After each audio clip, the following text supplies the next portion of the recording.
Vijayawada central నియోజకవర్గం MLA bonda Umamaheswararao ఇప్పుడు వార్తల్లోకి ఎక్కారు. ఎందుకంటే ఇటీవల జరిగిన ముద్రగడ పద్మనాభం సంస్మరణ కార్యక్రమంలో ఆయన వైసీపీ నాయకులతో కలిపి స్టేజ్ పంచుకున్నారు. ఆ స్టేజ్ మీద పాల్గొని కాపుల కోసం మాట్లాడారు.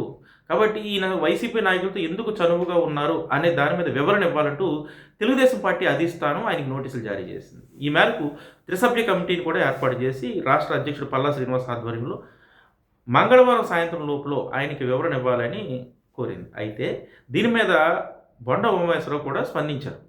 ఎలా స్పందించారంటే, ఈ స్టేజ్ని అంటే గుంటూరులో జరిగినటువంటి కార్యక్రమంలో తాను పాల్గొన్నప్పటికీ రాజమండ్రిలో జరిగిన కార్యక్రమంలో తెలుగుదేశం పార్టీ నాయకులు జ్యోతుల నెహ్రూ, వంగవీటి రాధ కూడా పాల్గొన్నారు. మరి వాళ్ళకి ఎవరు నోటీసులు వీళ్ళకి ఎందుకు ఇచ్చారో, ఈయనకి ఎందుకు ఇచ్చారు అన్నట్టుగా ఒక ఆరోపణ అనమాట. అయితే బోండా ఉమామహేశ్వరరావు చాలా క్లియర్గా మాట్లాడుతూ తనకు నోటీసులు ఇవ్వడం మాట వాస్తవమే, ఇదంతా ఓపెన్గా మాట్లాడిందే, ఇది ఒక కులపరమైనటువంటి మీటింగ్ కాబట్టి హాజరయ్యాము, ఇది పార్టీకి సంబంధం లేదు, పార్టీ ఏమడిగినా సమాధానం చెప్తానని ఆయన ఆన్సర్ అది మీడియాకి చెప్పారు. రేపు సాయంత్రం మాట్లాడతారు, ఏం మాట్లాడతారు అనేది అది పార్టీలో అంతర్గత విషయం. అయితే ఇక్కడ చర్చకి వస్తున్నటువంటి అంశం ఏంటంటే, అదే రోజు రాజమండ్రిలో జరిగినటువంటి కార్యక్రమంలో తెలుగుదేశం పార్టీ నేతలైనటువంటి జ్యోతుల నెహ్రూ, అదేవిధంగా వంగవీటి రంగా కుమారుడు వంగవీటి రాధ కూడా పాల్గొన్నారు. అందులో వైసీపీ నేతలు కూడా పాల్గొన్నారు. మరి వాళ్ళకి ఇవ్వనటువంటి నోటీసు ఓన్లీ బోండా ఉమామహేశ్వరరావుకి ఇవ్వడానికి కారణం ఏమిటి? ఇది ఇప్పుడు జరుగుతున్నటువంటి చర్చ. అంటే బోండా ఉమామహేశ్వరరావుకి తెలుగుదేశం పార్టీకి మధ్య ఏదన్నా గ్యాప్ ఏర్పడిందా? లేదు బోండా ఉమామహేశ్వరరావుని టార్గెట్ చేసి తెలుగుదేశం పార్టీలో ఉన్నటువంటి కొందరు నేతలు ఏదైనా చేస్తున్నారా? అలాగా కాకుండా తెలుగుదేశం పార్టీలో ఉన్నటువంటి జ్యోతుల నెహ్రూని, వంగవీటి రాధాని తెలుగుదేశం పార్టీ నాయకులుగా గుర్తించట్లేదా? ఇది చర్చ జరుగుతుంది ఇప్పుడు.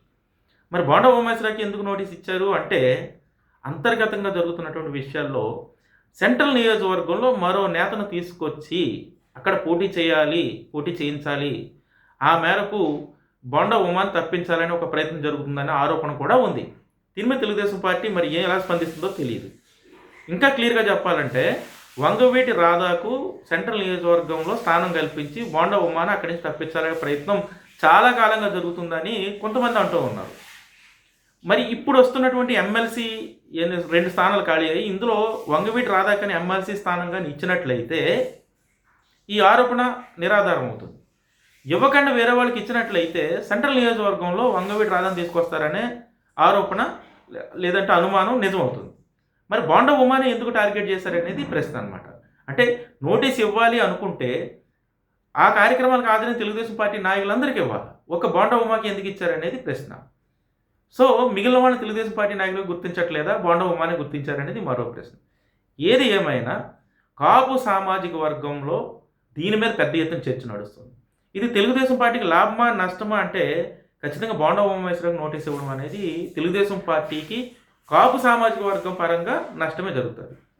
కాబట్టి దీన్ని తెలుగుదేశం పార్టీ చాలా చాకచక్యంగా ముందుకు తీసుకెళ్ళి త్వరగా క్లోజ్ చేసుకోవాల్సిన అవసరం తెలుగుదేశం పార్టీ నాయకుల మీద ఉంది. Thank you.